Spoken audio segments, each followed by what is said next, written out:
महाभारत का मुख्य किरदार निभाने वाले भीष्म पितामह को आखिर इतनी भयानक मौत क्यों मिली, जिसके कारण उन्हें 58 दिनों तक पीड़ा में रहकर बाणों की सैया पर लेटना पड़ा। आखिरकार क्या थी इसके पीछे की वजह?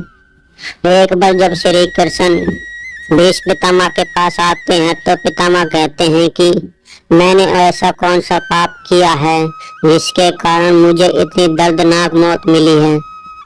तब श्री कृष्ण कहते हैं कि ये तुम्हारे कर्मों की वजह से ही मिली है। पितामह कहते हैं कि मुझे अपनी 70 जन्म याद है, परंतु मैंने अभी तक किसी का कोई बुरा नहीं किया है, न ही कोई अधर्म किया है।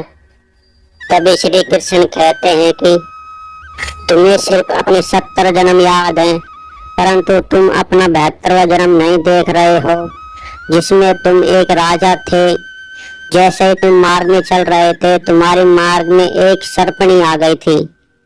तुमने उसे बचाने के लिए अपने बाण से दूर फेंक दिया और वह दूर जाकर झाड़ियों में कांटों में उलझ गई।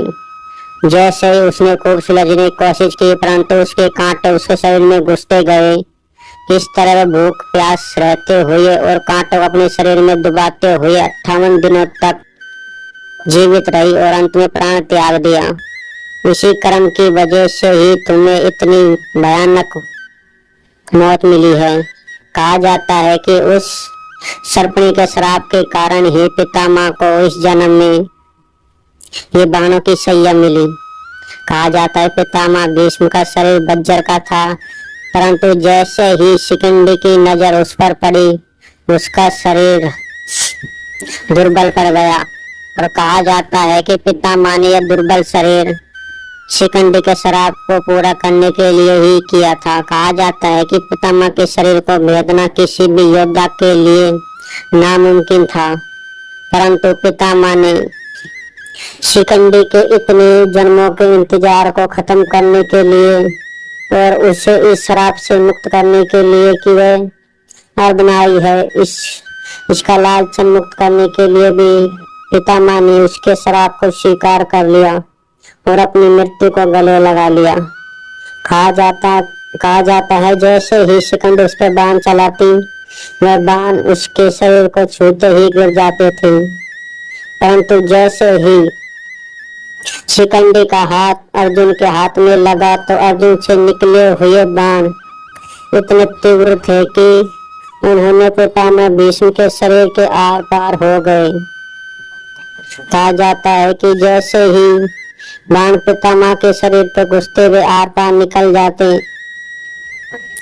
इसी श्राप के कारण, इस सर्पणी के श्राप के कारण ही पितामह को यह भयानक मृत्यु मिली।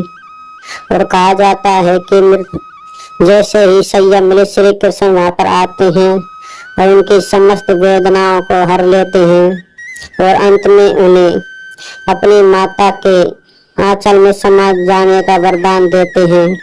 तभी से पितामह भीष्म अपनी माता गंगा के पास ही उनको मोक्ष मिला।